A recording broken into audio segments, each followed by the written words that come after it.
Hi, I'm Pete Swanson. I'm a professor at Georgia State University. I was asked as the Director of Graduate Studies to put together a video showing you how to do some research from home. To get started, all you have to do is you can either come up here from the GSU webpage and type in the word library there, and it'll take you over to the library. Or you can simply just type in the library URL, which is nothing more than library.gsu.edu. When you get to the home page, you'll see some tabs here. You can start by searching the collection, and that'll take you inside the library and where you can find books and things like that. You can start searching inside of journals, or you can start searching the databases in general. And since a lot of people sometimes do not know where to start, I point them right to the databases. So I usually start searching in the EBSCO databases. So I just go to the letter E there, and up come all the databases that start with the letter E. Here's the EBSCO databases. I click on it, it'll start to bring up a list of databases that I like to search in. So I'll click this academic search complete, and then I'll page down and I'll go to ERIC, and that's usually got some pretty good articles in it. And then I'll come down here to Psych Info, and I'll start with Psych Articles, Psych Extra, and then to Psych Info finally, and then I'll just page down to the bottom and I'll hit Continue.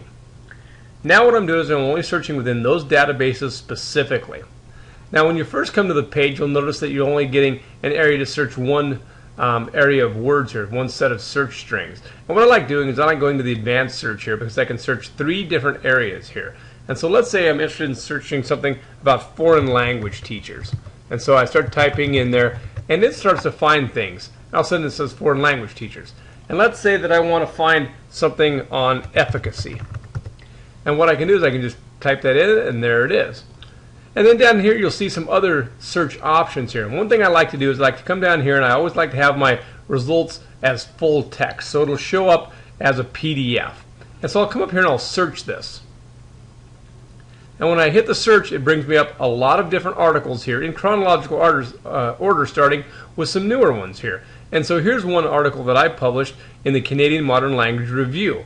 And so I can either click on this link here, and it'll give me an abstract talking about my work, or I hit the back button and I can come here and I can click this PDF full text.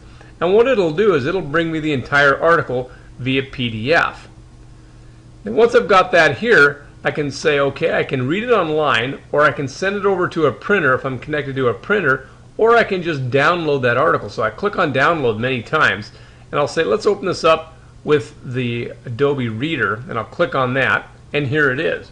Many times when you open one of those up, it gets to be a kind of large text. So I bring it down to about 125 or so, and then I can start reading this article.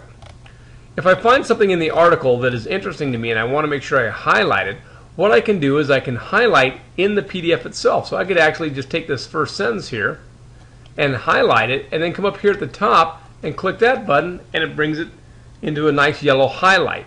If after highlighting that I think, wow, there's something I'd like to think about, I can actually put a post-it note electronically right there, and it'll post it, and then I can type my ideas about that right here, whatever I want to do, and it's saved there.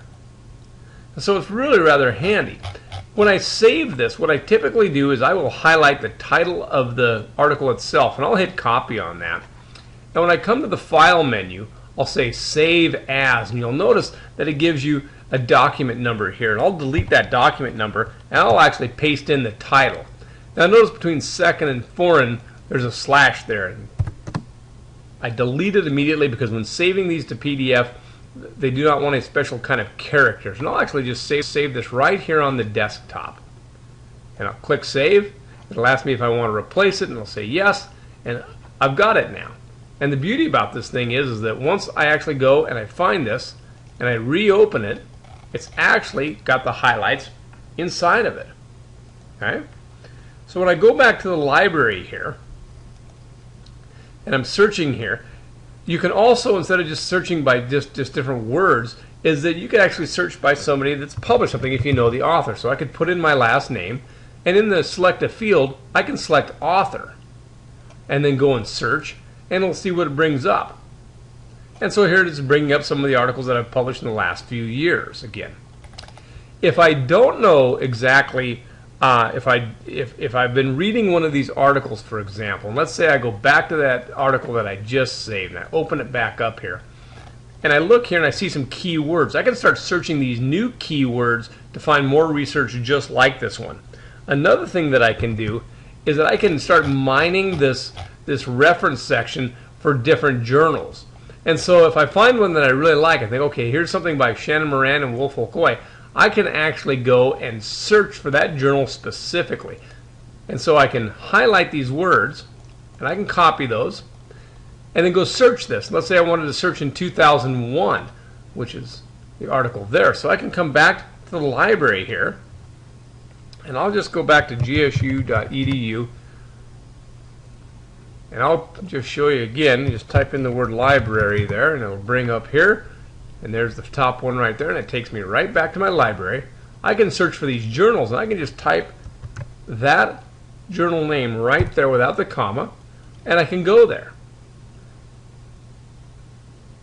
And while it's coming up, it's going to tell me where I can find this at GSU. And I want to find the electronic version of that. I don't want the paper version of it. I want to find the electronic journal. And so I click on there, and when I do, it may ask me to sign in once I click on it. And so I can go to the Science Direct and I can find things from 1995 forward, or I can go to the Full Text Online from 1985 up to 94. And so let's say I click this one, for example, and it brings open a brand new window. I can sit here and then start searching inside of this for certain things. And I can start searching it by volume and issue number by years as it goes down. And so that's really kind of handy when you know where it is that you want to find it. Another way to find some research is by knowing the name of specific journals. And so there's a white paper out there done by a consortium in California, and I searched for it, and it came up here, and it's called The Considerations for Evaluation of Applied Linguists and Language, Lit, and Cultural Departments in the UC System. And if I go down to about page 7, I don't have to read this entire document here.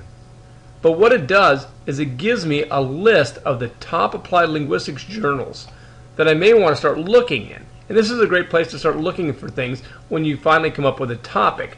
And so from here, you can say, okay, the Applied Language Learning is a good one.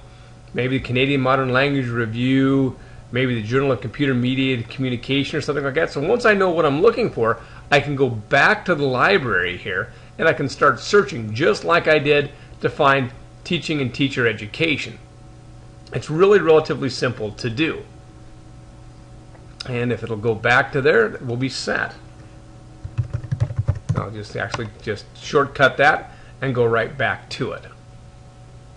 So if you have any questions, feel free to swing by my office or email me or give me a call.